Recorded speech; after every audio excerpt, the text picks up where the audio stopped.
She undressed as effortlessly as others peeled an orange. In fact, those were the very oranges she sold. Lithe as a reed, vibrant with her fiery hair, cheerful and endlessly charming. No one could have guessed that this beauty from the lowest ranks would one day become the mother of a duke and the beloved of the King of England. She was simply Nell, a girl from a brothel. Eleanor Gwynn was born in February of 1650 in Hereford. Her young family quickly decided to move to London, where there were far more opportunities to earn a living.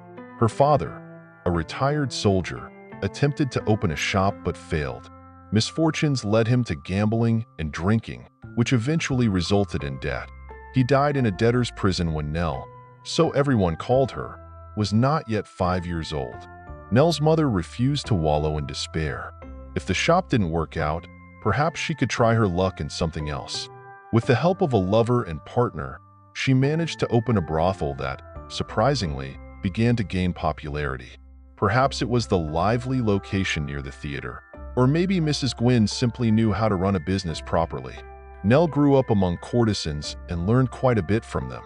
One taught her to read, another helped her speak decent French, and by observing how the women in the brothel flirted with men, Nell acquired numerous skills in the art of seduction and love. By the age of 13, Miss Gwynn had transformed into an attractive young lady, completely devoid of any semblance of shame. Yet even in this den of vice, Nell did not become cynical or bitter. On the contrary, everyone noted her kind-hearted nature and her ability to make others laugh. Her sense of humor, though somewhat coarse after all, how could she know refined jokes, could bring a smile to almost anyone's face. The patrons of the establishment knew her well. Nell served drinks and increasingly asked her to share a story. Miss Gwynn had a knack for telling tales that, as she claimed, she had just witnessed on the streets of London. In reality, Nell made them all up herself. Nell's mother sent her to the theater on Bridges Street to sell oranges. In those days, oranges were considered an exotic fruit, and business was booming. The theater director, in agreement with Nell's mother, took a cut of the orange sales, while Nell lured patrons to visit the brothel after the show. She always accompanied her pitch with jokes, and the laughing theater-goers adored her. The owner of Drury Lane Theatre recognized Nell's clear comedic talent and invited her to train as an actress. To Nell's surprise, her mother allowed her to pursue acting. But it wasn't because she believed in her daughter's grand destiny. Mrs. Gwynn was already ill and doubted she would live much longer. Nell needed to be set up in a better situation than a brothel.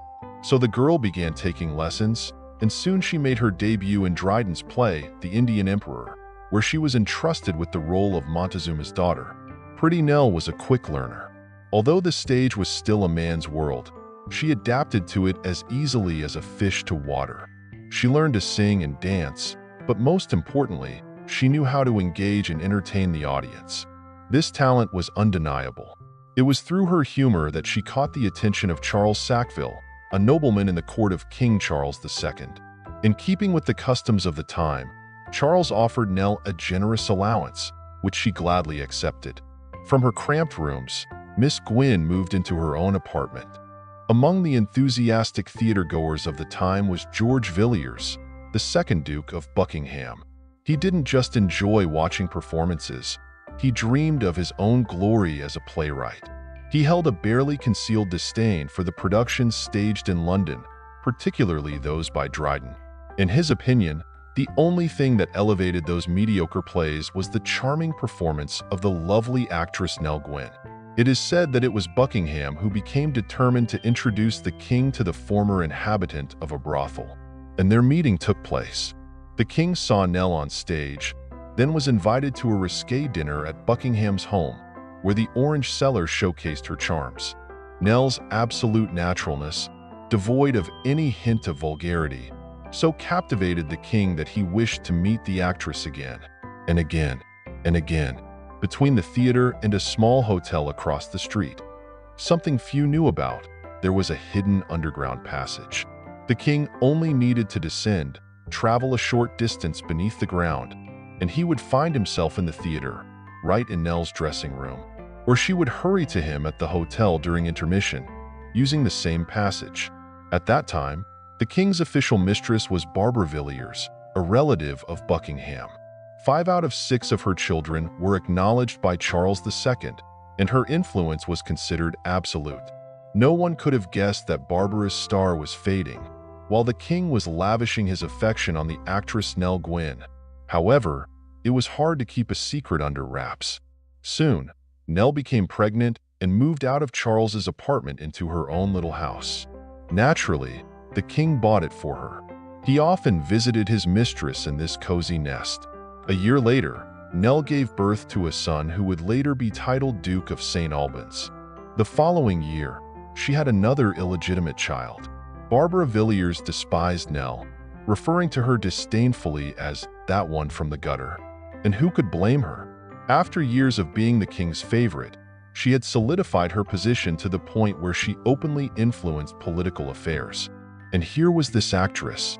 Though Nell Gwynn didn't wield political power like Barbara, she played a significant role in the king's life.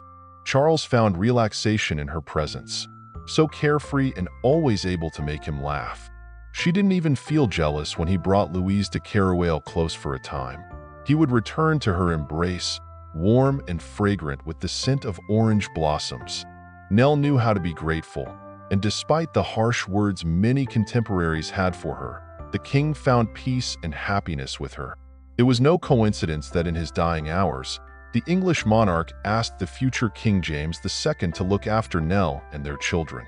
When the merry monarch passed away, that request was honored, and a decent allowance was provided for Miss Gwynn. But the red-haired beauty didn't survive her illustrious lover for long. After 2 strokes, she died.